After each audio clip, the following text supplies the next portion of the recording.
Well, the economy is doing very well. We're seeing wages rise more than they have at any time for a long, long time. Wages are going up, first time for many years. I talked about it during the campaign for over 20 years, so I'm happy about that. The economy is very, very strong. If you look at the stock market over the last few months, it's been great. And certainly since my election, it's up getting close to 50%, the stock market. So we're obviously very happy with that. We will, I think as soon as these trade deals are done, if they get done, and we're working with China, we'll see what happens. But I think you're going to see a very big spike. A lot of people are waiting to see what happens with the China deal. Mexico, Canada is done. We'll be submitting to Congress very shortly. And that's a great deal for the United States, so we're very happy about that. And I am now, as you know, going to Alabama. Some of you are joining me, but I look forward to it. I'll be meeting with Governor Ivey. The people of Alabama, they got hit very hard by the tornadoes. We're stopping there. Then we're going to Florida, and we're going to do a lot of work. We'll be working very hard. I feel very badly for Paul Manafort. I think it's been a very, very tough time for him.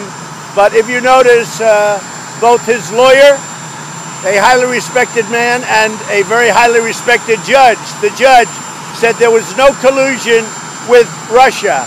This had nothing to do with collusion. There was no collusion. It's a collusion hoax. It's a collusion witch hoax. I don't collude with Russia.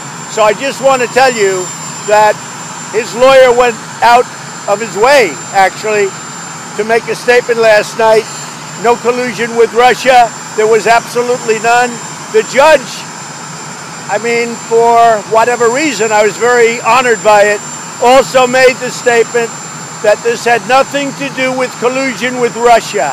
So, you know, keep it going. Let's go. Keep the hoax going. Just a hoax. Senator Burr said there's no collusion.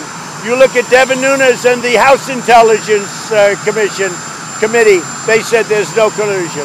And guess what? There is none. What?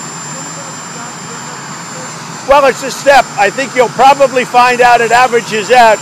The unemployment rate just went lower. We're down now to 3.8%, so we had very good news on that. I think the big news really was that wages went up, and that's great for the American worker. That's something people, I don't know if they ever expected to see it. Yeah? Mr. President, you're hearing rumblings from China that they're not really positive about a trade deal and that perhaps the meeting between you and Xi may not happen. Where is that? Well, I haven't heard that. I think they're doing well, but if it happened that way, we'll do even better. We'll do very well either way, with or without a deal. But you're telling me something that I have not heard.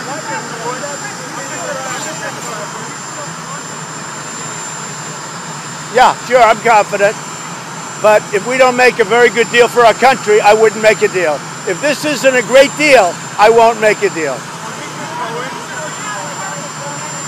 Say it? I don't even discuss it. The only one discussing it is you. I haven't discussed it. I know that in watching and seeing you folks at night, that Michael Cohen lied about the pardon. I know it's a stone-cold lie, and he's lied about a lot of things, but when he lied about the pardon, that was really a lie. And he knew all about pardons. His lawyers said that they went to my lawyers and asked for pardons.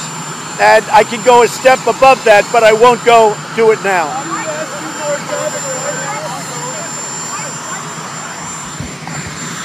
Why what? It's the most ridiculous suit I've ever seen. Bad lawyer. I had a bad lawyer. Go ahead. That happens.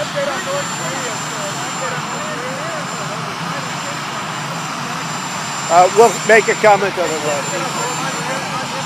Talk. You're competing with a helicopter, John.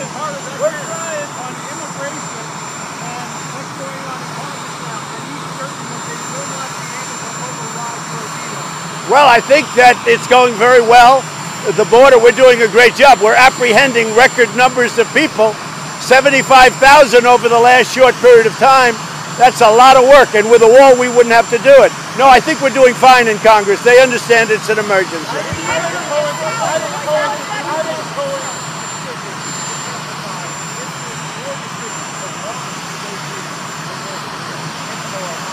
Well, time will tell, but I have a feeling that our relationship with North Korea, Kim Jong-un and myself, Chairman Kim, I think it's a very good one. I think it remains good. I would be surprised in a negative way if he did anything that was not per our understanding, but we'll see what happens. Look, when I came in, under the Obama administration, North Korea was a disaster. You were going to war, folks, whether you know it or not. You were going to war. There was no talking. There was testing. We didn't have our people back. We didn't have our great hostages back. Now we're getting the remains. We're doing a lot of things now. This was a disaster. I inherited a mess. In many ways, the Middle East, I inherited a mess. And it's straightening out a lot. We're doing very well there. I inherited a mess. I inherited a mess with North Korea, and right now you have no testing, you have no nothing. Let's see what happens, but I would be very disappointed if I saw testing.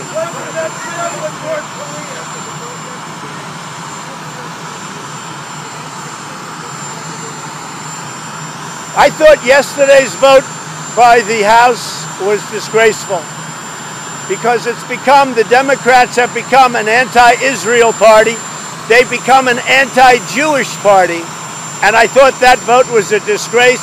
And so does everybody else if you get an honest answer. If you get an honest answer from politicians, they thought it was a disgrace. The Democrats have become an anti-Israel party. They've become an anti-Jewish party. And that's too bad. I'm going to Alabama. This week, the House of Representatives passed H.R. 1, a giant bill which the Democrats claim would get big money out of politics. H.R. 1 restores the people's faith that government works for the public interest, the people's interest, not the special interest. It grabs power away from the special interests, the elites, the 1%, and gives it to the American people. Let's show the American people that this is the people's house, not the house of corporate interests and lobbyists and dark money. Not corporate interests, not lobbyists, we hate them. But hang on a second, in all its 444 pages, this bill makes no mention of some obvious ways to control corporate interests and lobbying. Last week, we called for a total ban on foreign government lobbying, and we got a huge reaction. Guy wrote, "Agreed, yes, we need to push for an end to foreign lobbying. I am sick of our politicians getting their pockets lined by lobbyists in general, then add foreign government lobbyists doing the same thing. Criminal. Make foreign lobbying against the law." The same with Kim, who wrote, "Agree, we should ban foreign lobbying. Keep nailing it, Steve." I will try. But the Democrats, they're perfectly fine with foreign government lobbying. It is not even mentioned in their bill, and no wonder. Lobbyists representing foreign governments donate to Democrats all the time, like Edward Newberry, for example. He is a Squire Patton Boggs lobbyist who represents a number of foreign clients, including the Palestinian Authority. In the 2018 cycle, he donated to Democrat Senator Joe Manchin, and a member of his family donated to Senator and 2020 presidential candidate Kirsten Gillibrand. Or how about Capitol Council lobbyist Anne Jablon, who represents a foundation sponsored by the Chinese government and donated to at least 10 Democratic House representatives in the 2018 cycle.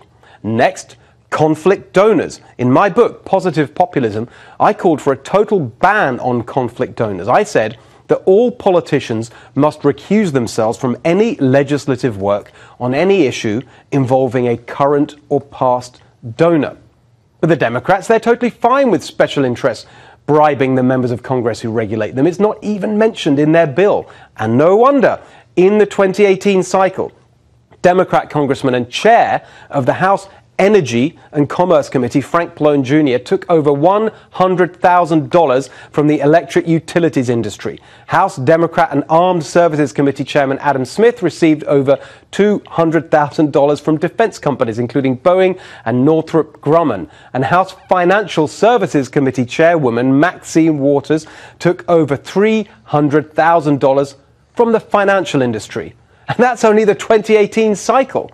But what about all the other swampy practices we regularly highlight on Swamp Watch? None of it touched in the Democrats' bill because they thrive off swampy practices, like corporate lobbying. The defense sector gave Democrats over $10 million in the same cycle the omnibus bill was passed and handed hundreds of billions of dollars to defense contractors. Or the revolving door between business and government. For the Democrats, it never stops spinning. For example, Lawrence Roberts was a senior advisor to Virginia Senator Tim Kaine, who's a current member of the Senate Armed Services Committee. Now, Roberts is a partner at lobbying firm Venable, whose 2018 clients included a $260,000 contract with Lockheed Martin. Or how about Jason Cole? He's the current chief of staff for Representative Jim Himes, a member of the House Financial Services Committee. Before working for Himes, Cole was a lobbyist for, you guessed it, a financial services company, UBS Americas, to be exact. The truth is, the Democrats want to protect the swamp, not drain it. They don't really want to change anything. In fact, new Oversight Committee Chairman Elijah Cummings gave the game away when he said at the end of the Cohen hearing the other week, H.R. 1, voting rights, corruption in government. Come on now.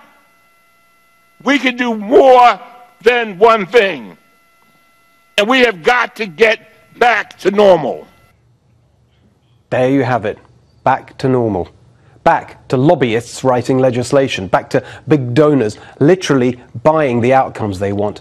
Back to bribery, back to corruption, back to their swampy ways. No, Elijah Cummings, we most definitely do not want to get back to normal. Americans want change, but H.R. 1 is not the change they're looking for. This bill is not for the people, as the Democrats claim. It is for the swamp.